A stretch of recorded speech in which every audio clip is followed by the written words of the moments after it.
अगर आपके घर में 2 अंडे हैं तो आप ये प्यारा सा नाश्ता घर में बनाकर तैयार कर सकते हैं। अस्सलाम वालेकुम, अनजान कुड़ी कुकिंग व्लॉग में खुशामदीद। उम्मीद करती हूँ आप सब ठीक होंगे, मैं भी ठीक, अल्लाह का बड़ा शुक्र है। आज की रेसिपी शुरू करते हैं। हमने एक बोल ले लिया है, उसमें हमने बंद गोभी आधी प्याली के करीब डाल ली है। उसके बाद खीरे आधी प्याली के करीब काट के डाल लिए हैं। उसके बाद हमने टमाटर चॉप किया हुआ आधा प्याली के करीब डाल दिया है। उसके बाद हमने डाला है पुदीना और हरा धनिया काट के हमने वो भी डाल दिया है। उसके बाद हमने डाली है शिमला मिर्च। शिमला मिर्च डालेंगे हम कच्ची सब्जियों के साथ हम ये रेसिपी बनाएंगे। 2 उबले हुए अंडे हमने ले लिए हैं, वो भी इस बाउल में शामिल कर देंगे। ये रेसिपी बहुत ही लजीज और मज़ेदार बनकर तैयार होती है। और अब हमने ब्लैक पेपर डाली है, इसमें 1 चम्मच जीरा 1 चम्मच डाल दिया है, सूखा धनिया आधा चम्मच डाल दिया है और इसमें नमक जाएगा आधे चम्मच और चाट मसाला आधा चम्मच। ये हम तमाम मसाला जार डाल के इसमें बाद में मायोनीज डाल देंगे 3 से 4 चम्मच।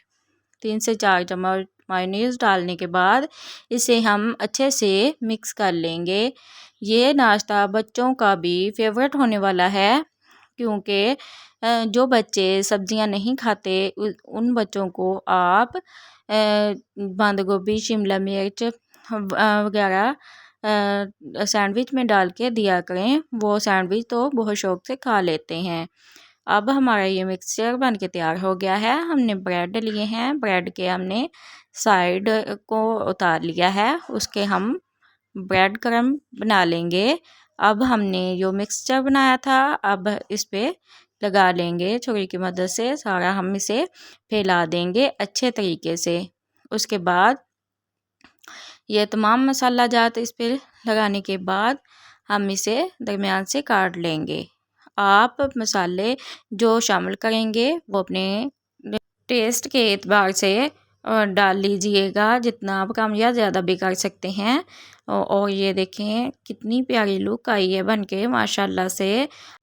आपने अभी तक हमारे चैनल अनजान कुड़ी कुकिंग व्लॉग को सब्सक्राइब नहीं किया तो अभी कर लें, ये आपकी तरफ से हमारे लिए प्यार होता है। नाश्ता इतना लजीज और मज़ेदार बनकर तैयार होता है कि आपके बच्चे तो बच्चे बड़े भी फरमाइश कर ये नाश्ता आपसे बनवाएंगे। आप ये नाश्ता बच्चों को लंच बॉक्स में भी दे सकते हैं। आप इन रेसिपीज़ को घर पे बना के ज़रूर ट्राई कीजिएगा और हमें फीडबैक ज़रूर दीजिएगा कि आपको हमारी ये रेसिपी कैसी लगी। फिर मिलते हैं नई और चटखारेदार रेसिपी के साथ, और तब तक के लिए दुआओं में याद रखिएगा। अल्लाह हाफिज़।